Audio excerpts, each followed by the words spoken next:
രുദ്ര സൂര്യയ്ക്ക് നേരെ ആഹാരം നീട്ടുമ്പോൾ അവൻ കണ്ണുകൾ വിടർത്തി നന്ദിയോടെ അവളെ നോക്കി. എന്നാൽ താൻ നീട്ടിയ ആഹാരം പോലും വാങ്ങാതെ തന്നെ നോക്കിയിരിക്കുന്ന അവനെ നോക്കി അവൾ പറഞ്ഞു, ഇത് വാങ്ങി കഴിക്ക്. എനിക്ക് പറ്റില്ല കഴിക്കാൻ. അത്രയും പറഞ്ഞ് അവൾക്ക് നേരെ അവൻ്റെ കരങ്ങൾ കാണിച്ചു. അതിലെല്ലാം മുറിവ് പടർന്നിരുന്നു. മരുന്നൊന്നു വെച്ച് ആ മുറിവ് കെട്ടാത്തത് കൊണ്ട് അതിൽ നിന്നും രക്തം കട്ട പിടിച്ച് മുറിവിൽ തന്നെ പറ്റിയിരിക്കുന്നു. അത് കണ്ടതും അവൾക്ക് പോലും അവൻ്റെ അവസ്ഥയോർത്ത് അലിവ് തോന്നി. രുദ്ര അവന് താഴെ നിലത്തിരുന്നു കൊണ്ട് അവന് നേരെ പ്ലേറ്റിലിരുന്ന് ചപ്പാത്തി കുറുമയിൽ മുക്കി അവന് നേരെ നീട്ടി. ആ നിമിഷം അവൾ ഒരു ഏട്ടനോട് അനിയത്തിക്കുള്ള കടമ നിർവഹിക്കുകയായിരുന്നു.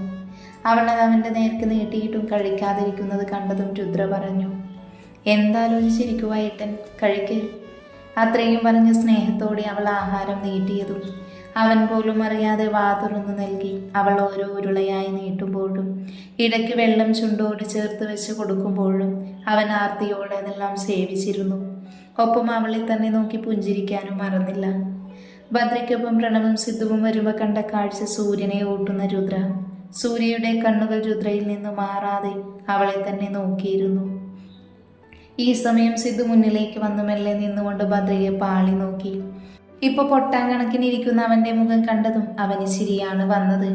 അവൻ പ്രണവിനെ നോക്കി പറഞ്ഞു, എടാ നോക്കടാ, ഭദ്രയേക്കാൾ ചേർച്ച സൂര്യയും രുദ്രയുമല്ലേ? എന്താ ഒരു കോമ്പിനേഷൻ, രാമനും സീതയും പോലെ. ഭദ്രയെ നമുക്ക് വേറെ കെട്ടിച്ചാലോ പ്രണവേ?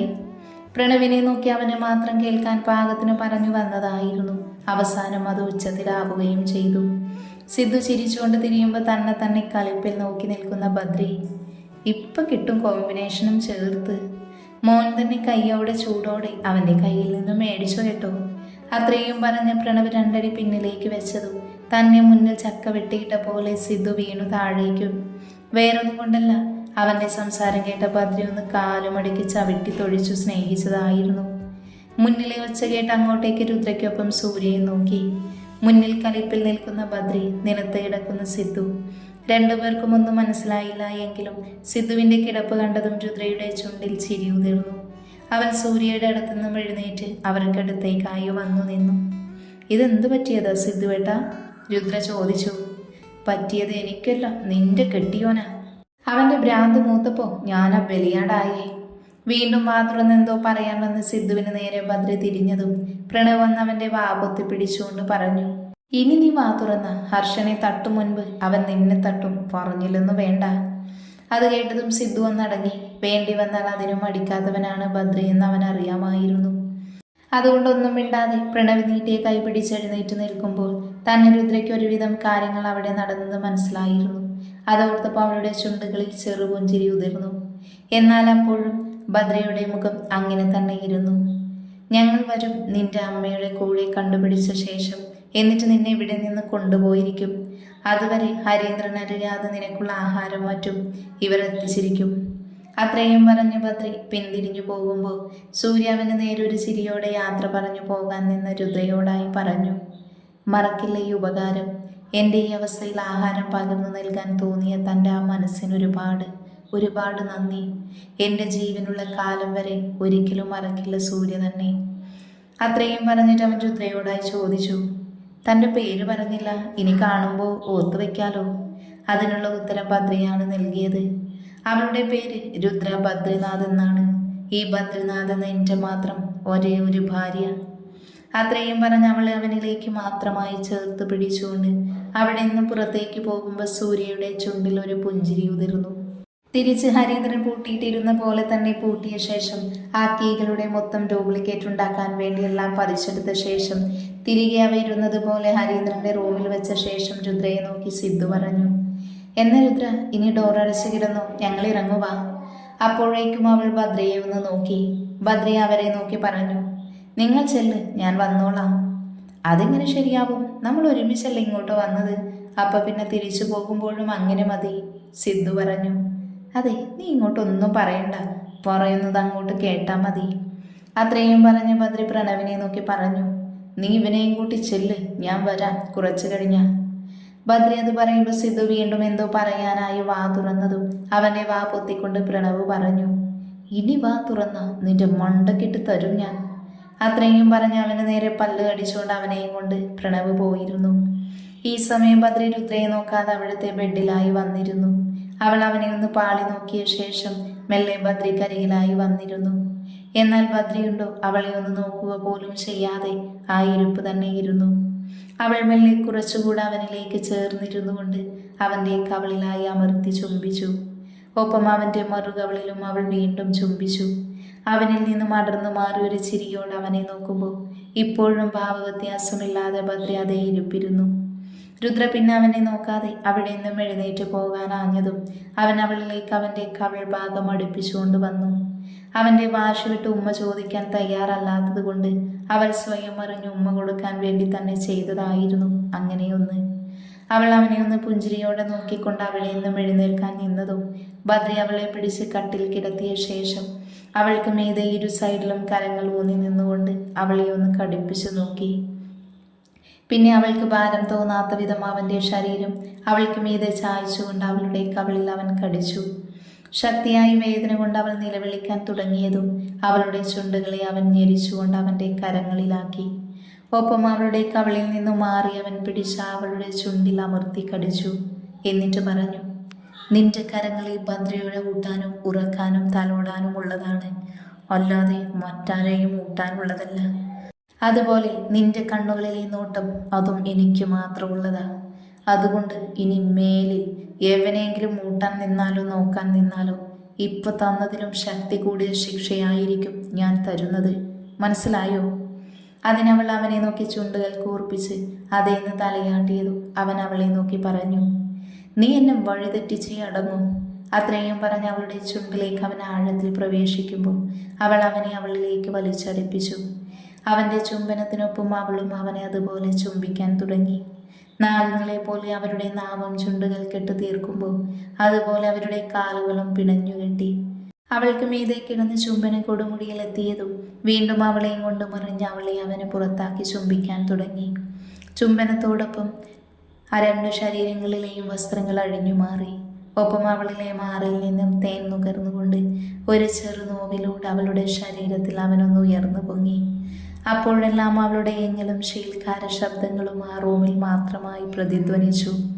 ഒപ്പം വീണ്ടും വീണ്ടും അവളിലെ പെണ്ണിനെ ആവേശത്തോടെയും പ്രണയത്തോടെയും അവളുടെ ശരീരത്തിലൂടെ അമർന്നു പോകുന്നവനെ അവളും പ്രണയത്തോടെ നോക്കിക്കിടന്നു. രാവിലെ തന്നെ കാളിയാർ മഠത്തിൽ വിശാൽ വരുമ്പോൾ കല്യാണിയാണ് മുന്നിലുണ്ടായിരുന്നത്. അവനെ കണ്ടതും തന്നെ അവർ ചിരിച്ചുകൊണ്ട് അകത്തേക്ക് ക്ഷണിച്ചു. അവൻ അവിടെയുള്ള സോഫയിലിരുന്നതും അവർ അവൻ്റെ അരികിലായി വന്നു നിന്നുകൊണ്ട് പറഞ്ഞു, മോൻ ഇപ്പോഴാണ് ഈ വഴിയൊക്കെ വരാൻ തോന്നിയത്? ജോലി തിരക്കായി പോയി ആൻറ്റി, അതാ. സാരമില്ല, എന്തായാലും മോൻ വന്നില്ലേ. എന്തായാലും ഇന്നത്തെ ഉച്ചയ്ക്കും വൈകുന്നേരത്തേക്കുള്ള ഫുഡൊക്കെ കഴിച്ചിട്ട് പോയാൽ മതി. അപ്പം ഞാൻ മോനെ ഇവിടെ നിന്ന് വിടത്തുള്ളൂ. എന്തായാലും ആൻറ്റിയുടെ കൈകൊണ്ടുണ്ടാക്കിയ ആഹാരം കഴിച്ചിട്ടേ പോകുന്നുള്ളൂ, എത്ര വൈകിയാലും. എന്നാൽ അതിനു മുന്നേ കാർത്തികയെ കൂട്ടി നീതുവിൻ്റെ ഓർഫനേജിൽ പോവാനുണ്ട്. ആൻറ്റിയോട് പറഞ്ഞില്ലേ അവൾ ഞങ്ങളിന്ന് പോകുന്ന കാര്യം? പറഞ്ഞിരുന്നു, പക്ഷേ ഞാനത് ഓർത്തില്ല. എന്തായാലും അത് നന്നായി മോനെ, എൻ്റെ മോൾക്ക് അതൊരാശ്വാസമാവും. അത് പറയുമ്പോഴും അവരുടെ മനസ്സ് വിതുമ്പുന്നത് അവൻ അറിഞ്ഞു. അതുകൊണ്ട് തന്നെ വിഷയം മാറ്റാനെന്നോണം അവൻ പറഞ്ഞു, ലക്ഷ്മി എനിക്കിപ്പോൾ പഴയതിലും മാറ്റമുണ്ടെന്ന് വിജിത്ത് പറഞ്ഞു. എണീറ്റ് നടക്കാൻ ഇപ്പോഴും ബുദ്ധിമുട്ടുണ്ടോ? അവൾക്കിപ്പോൾ നല്ല മാറ്റമുണ്ട്. പഴയതിലും നന്നായി സംസാരിക്കുകയും മെഡിസിനൊക്കെ കൃത്യമായി കഴിക്കുകയും ചെയ്യുന്നുണ്ട്. പിന്നെ നടക്കുമ്പോൾ നല്ല പെയിനുണ്ട് അവൾക്ക്. എങ്കിലും ഇടയ്ക്ക് നമ്മൾ നിർബന്ധിക്കുമ്പോൾ ഞാനും വരുണും വിജിത്തോ ആരെങ്കിലുമൊക്കെ ചേർന്ന് പിടിച്ച് എഴുന്നേൽപ്പിച്ച് ചെറുതായി നടത്തി ഫ്രണ്ടിലൊക്കെ കൊണ്ടിരുത്താനുണ്ട്. എപ്പോഴും കിടക്കുന്നില്ലേ, അതാ. ഇതുപോലെ ഇടയ്ക്ക് ഇങ്ങനെ നടത്തി നോക്കുമ്പോൾ ആദ്യം പെയിൻ തോന്നുമെങ്കിലും പതുക്കെ പതുക്കെ അത് മാറി വരുന്നതാണ്. ഡോക്ടറും അത് തന്നെ പറഞ്ഞു. അതുകൊണ്ട് അവരുടെ കാര്യങ്ങളെല്ലാം ഇപ്പം ഞാൻ തന്നെയാണ് ചെയ്യുന്നത്. എത്രയും വേഗം ഞങ്ങളുടെ ആ പഴയ ലക്ഷ്മിയായി എഴുന്നേറ്റ് നടക്കാനാവണേ എന്നൊരു പ്രാർത്ഥന മാത്രമേ ഉള്ളൂ. ഈ സമയം കാർത്തിക റെഡിയായി താഴെ എത്തിയിരുന്നു. പോകാമോ ഏട്ടാ? കാർത്തികയുടെ സ്വരം അവൻ്റെ കാതുകളിലെത്തിയതും അവൻ തല ഉയർത്തി അവളെ ഒന്ന് നോക്കി. എന്നും കാണുന്നതിൽ നിന്നും വ്യത്യസ്തമായി സാരി ഉടുത്ത് നിൽക്കുന്ന കാർത്തികയെ അവനൊന്ന് നോക്കി. എന്നിട്ട് പറഞ്ഞു, ആ പോകാം. അത്രയും അവളെ നോക്കി പറഞ്ഞുകൊണ്ട് എഴുന്നേൽക്കുന്ന കൂട്ടത്തിൽ തന്നെ കല്യാണിയെ നോക്കി പറഞ്ഞു, എന്നാൽ ഞങ്ങൾ പോയിട്ട് വരാം ആൻറ്റി. പോയിട്ട് വാ മക്കളെ. അത്രയും പറഞ്ഞ് അവരും നിറപുഞ്ചിരിയോട് അവരെ യാത്രയാക്കിയിരുന്നു. രാവിലെ രുദ്ര എഴുന്നേൽക്കുമ്പോൾ ഭദ്ര അടുത്തുണ്ടായിരുന്നില്ല. അതുകൊണ്ട് തന്നെ അവൻ എഴുന്നേറ്റ് നേരത്തെ തന്നെ പോയിട്ടുണ്ടെന്ന് അവൾക്ക് മനസ്സിലായിരുന്നു. രുദ്ര എഴുന്നേറ്റ് താഴെ എത്തുമ്പോൾ എല്ലാവരും എഴുന്നേറ്റിട്ടേ ഉണ്ടായിരുന്നുള്ളൂ. അവൾ അടുക്കളയിലെത്തുമ്പോൾ അകത്തുനിന്നും ഓരോരുത്തരായി ഇന്നലെ രാത്രി ചെന്ന് കിടന്നതേ ഓർമ്മയുള്ളൂ.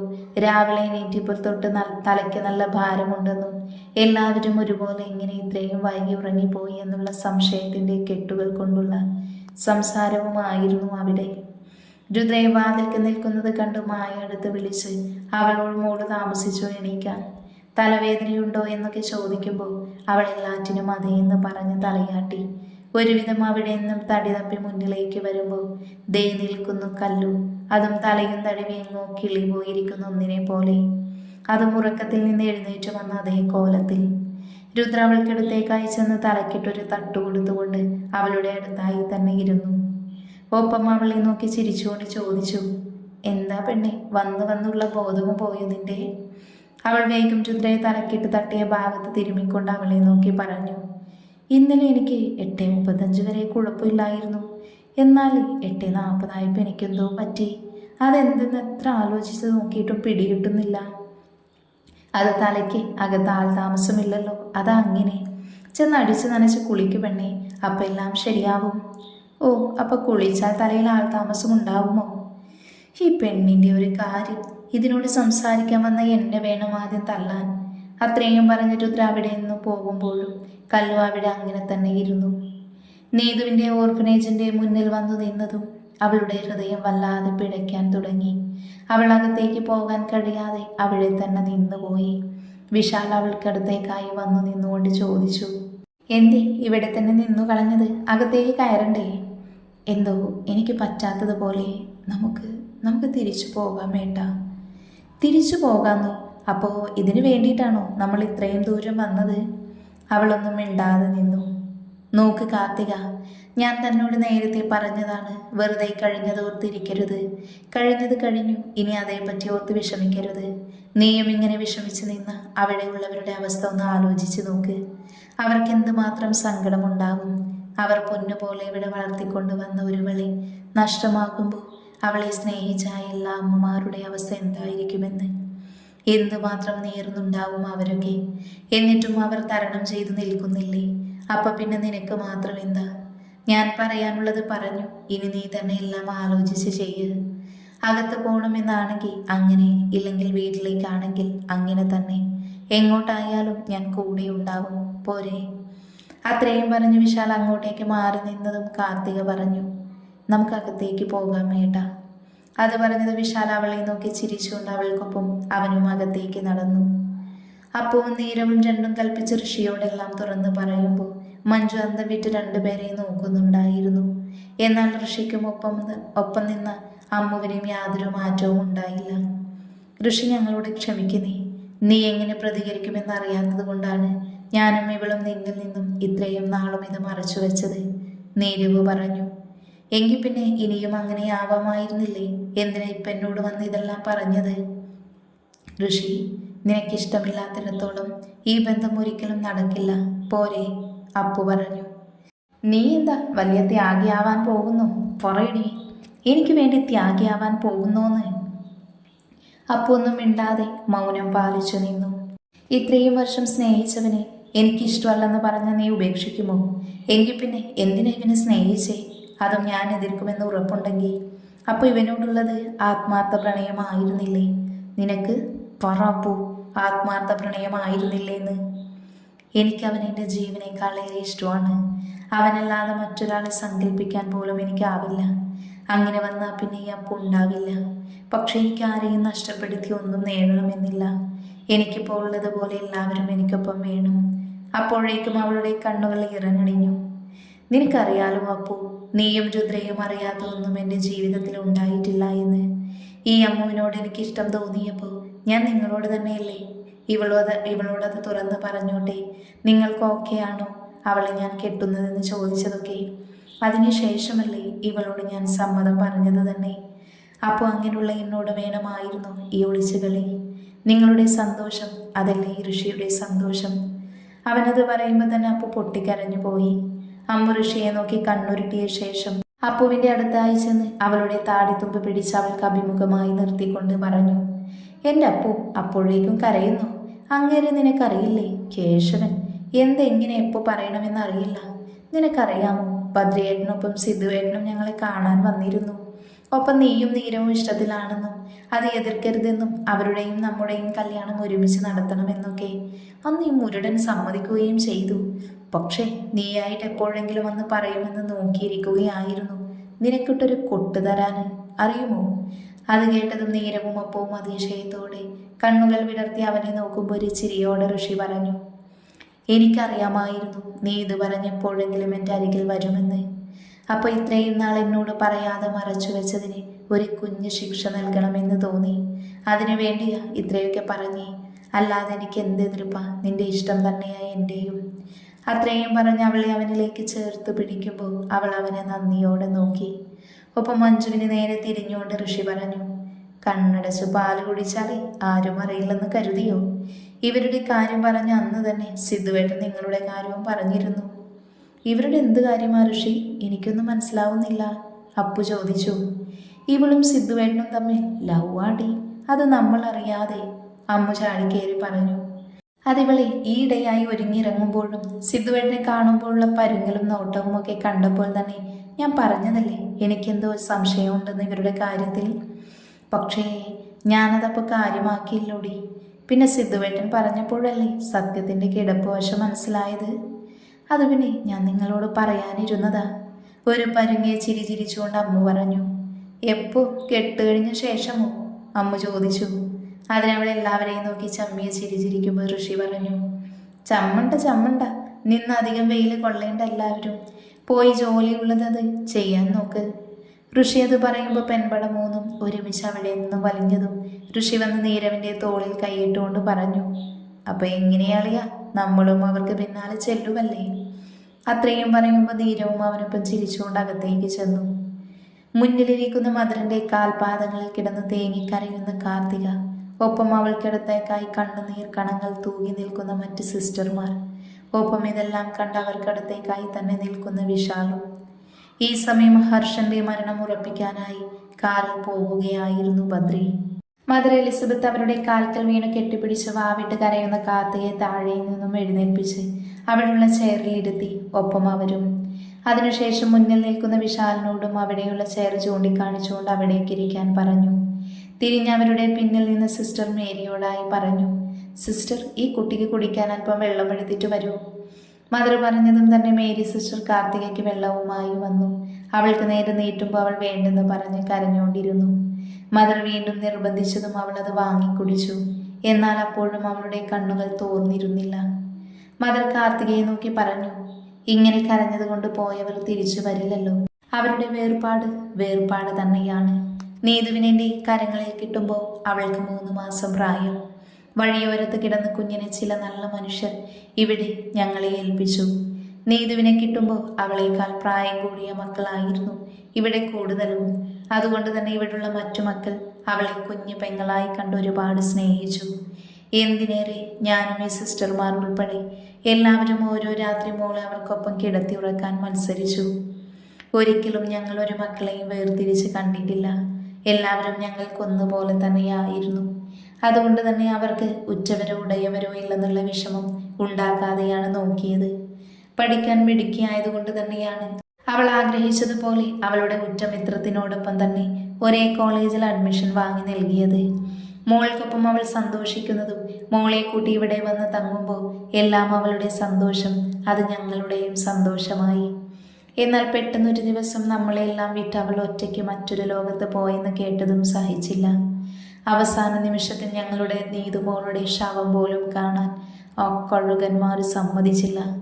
ഒരു കുഞ്ഞിനെ ഒരു പക്ഷിയും റാഞ്ചിക്കൊണ്ട് പോകാതെ പൊത്തിനുള്ളിൽ അവരുടെ സംരക്ഷണ കവചം തീർത്തു വളർത്തി വലുതാക്കുമ്പോൾ പറക്കുമുറ്റുന്ന പ്രായത്തിൽ അല്പദൂരം അവർ ആ കവചത്തിൻ്റെ പുറത്തേക്ക് പറക്കുമ്പോൾ പതിയിരിക്കുന്ന കഴുകൻ കണ്ണുകൾ അവരെ പിന്നിൽ തുടർന്ന് വേട്ടയാടി കൊന്നു തിന്നുന്നു.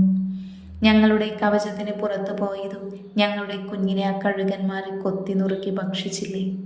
ചില സമയങ്ങളിൽ ദൈവം പോലും കണ്ണടച്ച് കളയും. തിന്മ നടന്നാലും അത് മനഃപൂർവ്വമല്ല, ആ വലിയ തിന്മയ്ക്ക് മീതെ നമ്മുടെ വലിയ വിജയം ഉറപ്പിക്കാനായി മാത്രം. ഞങ്ങൾക്ക് വിഷമമുണ്ട്. ഞങ്ങൾക്ക് മാത്രമല്ല, അവളെ സ്നേഹിച്ച് ഇവിടുള്ള എല്ലാവരിലും. പക്ഷേ ഇനി ഞങ്ങളുടെ കണ്ണിൽ നിന്നും ഒരു തുള്ളി കണ്ണുനീർ പൊടിയില്ല അവൾക്ക് വേണ്ടി. കാരണം അവളെ സ്നേഹിക്കുന്ന ആരും ഒരിക്കലും കരയരുതെന്ന് അവൾ ആഗ്രഹിച്ചിരുന്നു. ഇന്ന് ഞങ്ങൾ ആഗ്രഹിക്കുന്നത് ഞങ്ങളുടെ കുട്ടിക്ക് ഗതി വരുത്തിയവരുടെ നാശമാണ്. ഇനി ആർക്കും ഈ ഒരു ഗതി വരാത്ത വിധം അവരുടെ നാശം, അതിനു വേണ്ടിയാ ഞങ്ങൾ ഇന്ന് ആ രൂപക്കൂട്ടിന് മുൻപിൽ മനസ്സ് കല്ലാക്കിക്കൊണ്ട് പ്രാർത്ഥിക്കുന്നത്. അത്രയും. ഇനി മോളെ കരയരുത്. അവളെ പോലെ തന്നെയാ ഞങ്ങൾക്ക് നീയും. നീ ഇങ്ങനെ കരഞ്ഞാൽ ഞങ്ങൾക്കും അത് സഹിക്കില്ല. ദൈവം നമുക്ക് നേരെ എപ്പോഴും കണ്ണടക്കില്ല. നമ്മുടെ പ്രാർത്ഥനയ്ക്കുള്ള ഉത്തരം എന്നതായാലും തന്നിരിക്കും. എങ്കിൽ ഞാൻ കാരണമല്ലേ മദർ അവൾക്ക് ഈ ഗതി വന്നത്? ഒരിക്കലുമല്ല. വിധി അത് എന്താണോ അത് നടന്നിരിക്കും. അത് തന്നെയാണ് ആ രാത്രി മോൾക്കും അവൾക്കും സംഭവിച്ചത്. അതിൽ അവളുടെ ജീവൻ ബലി നൽകണമെന്നായിരുന്നു കാണും ദൈവവിധി. അത്രയും പറഞ്ഞ് അവളെ നോക്കി പറഞ്ഞു, അവൾക്ക് വേണ്ടി മോള് പൊരുതണം. അവരെ നിയമത്തിന് മുന്നിൽ കൊണ്ടുവന്ന് മരണശിക്ഷ തന്നെ വാങ്ങി നൽകണം. ഞങ്ങളുടെ പ്രാർത്ഥനയും അനുഗ്രഹവും മോൾക്കൊപ്പം എപ്പോഴും ഉണ്ടാകും. ഇടയ്ക്കൊക്കെ ഇവിടെ വന്ന് ഞങ്ങളെ കാണണം. മറക്കണ്ട, അത് ഞങ്ങൾക്കും സന്തോഷം തരും. പിന്നെയും ഒരുപാട് അവർക്കൊപ്പം സംസാരിച്ചിരുന്ന ശേഷമാണ് കാർത്തികയും വിശാലും തിരിച്ചു പോകുന്നത്. തിരികെയുള്ള യാത്രയിൽ അവളുടെ മനസ്സ് വളരെ ശാന്തമായിരുന്നു. അത് വിശാലിനും അറിയാൻ കഴിഞ്ഞു. അവൾ അവൻ്റെ തോളിലേക്ക് ചാഞ്ഞു കിടന്ന് മയങ്ങാൻ തുടങ്ങിയതും വിശാൽ മെല്ലെ അവൾക്ക് ബുദ്ധിമുട്ടുണ്ടാകാത്ത വിധം വണ്ടി മുന്നിലേക്ക് പായിച്ചു. ഹരീന്ദ്ര, നീ തിരിച്ചു പോകുവാണോ? അതെ, പോവണം. പോയി അവൻ്റെ ഭാര്യയില്ലേ അവളെ കൊല്ലണം. എങ്കിലേ എൻ്റെ കലിയടങ്ങൂ. എന്നാ പിന്നെ ചെന്ന് കൊന്നിട്ട് വാ, നിന്റെ കലി അടങ്ങട്ടെ. വിജയദേവ് അവനെ നോക്കി പറഞ്ഞു. അവൻ അയാളെ ഒന്ന് നോക്കി. നീ മറന്നുപോയോ? അവൾ നിന്റെ അമ്മ ഇപ്പോഴും അവൻ്റെ കരങ്ങളിലാണ്. അവൻ എവിടേക്കാണ് അവളെ മാറ്റിയിരിക്കുന്നതെന്ന് ആർക്കും അറിയില്ല. ആ സാഹചര്യത്തിൽ രുദ്രയെ നീ വല്ലതും ചെയ്ത അവൻ അവളെയും കൊല്ലും. ഇന്ന് നീ ഇതെല്ലാം വെട്ടിപ്പിടിച്ച് മഹാറാണിയെ പോലെ വാഴിക്കാൻ നോക്കുന്ന നിന്റെ സ്വന്തം അമ്മയെ തന്നെ. അത്രയും പറഞ്ഞ് അയാൾ പോകുമ്പോൾ ഹരീന്ദ്രൻ ദേഷ്യത്തിൽ അവിടെ നിന്നുകൊണ്ട് ഉച്ചത്തിൽ അലറി. അത് കേട്ട വിജയദേവ് പോലും അവൻ്റെ അലർച്ചയിൽ ഒന്ന് നടുങ്ങി. കാളിയാർ മഠത്തിന് മുന്നിൽ കാറ് വന്ന് നിന്നതുപോലും അറിയാതെ നല്ല മയക്കത്തിലായിരുന്നു കാർത്തിക. വിശാൽ തൻ്റെ തോളിൽ ചാഞ്ഞു മയങ്ങുന്നവളെ ഒന്ന് നോക്കി. അവൾ അപ്പോഴും കണ്ണുകൾ അടച്ച് നല്ല മയക്കത്തിലായിരുന്നു. അവൻ മെല്ലെ അവളുടെ കരങ്ങളിൽ തട്ടി വിളിച്ചു. ഹേയ് കാർത്തിക, ഡോ എണീറ്റേ, വീടെത്തി. അവൻ്റെ സൗണ്ട് കേട്ട് മെല്ലെ കണ്ണുകൾ ചിമ്മി തുറക്കുമ്പോൾ കണ്ടു തന്നെ നോക്കി ഒരു ചെറുപുഞ്ചിരിയോടെ ഇരിക്കുന്ന വിശാലിനെ. ശരിക്കും അപ്പോഴാണ് താൻ വിശാലിൻ്റെ തോളിൽ ചാഞ്ഞുകൊണ്ടാണ് ഇത്രയും നേരം മയങ്ങിയത് എന്ന് മനസ്സിലായതും അവൾ അവനിൽ നിന്നും പിഴഞ്ഞു മാറിക്കൊണ്ട് പറഞ്ഞു, സോറി, ഞാൻ അറിയാതെ. It's okay. അപ്പോഴേക്കും അവൾ ഇറങ്ങി മുന്നേ നടന്നു പോയതും പെട്ടെന്ന് തിരിഞ്ഞു നോക്കി അവനെ നോക്കി പറഞ്ഞു, അല്ല, ഏട്ടൻ വരുന്നില്ലേ അകത്തേക്ക്? വരുവാ. അത്രയും പറഞ്ഞ് കാറൊതുക്കിയിട്ട് അവൾക്ക് പിന്നാലെ ഒരു ചെറുചിരിയോടെ വരുന്നവനെ നോക്കി അവളും ചിരിച്ചുകൊണ്ട് മുന്നിലായി നടന്നു.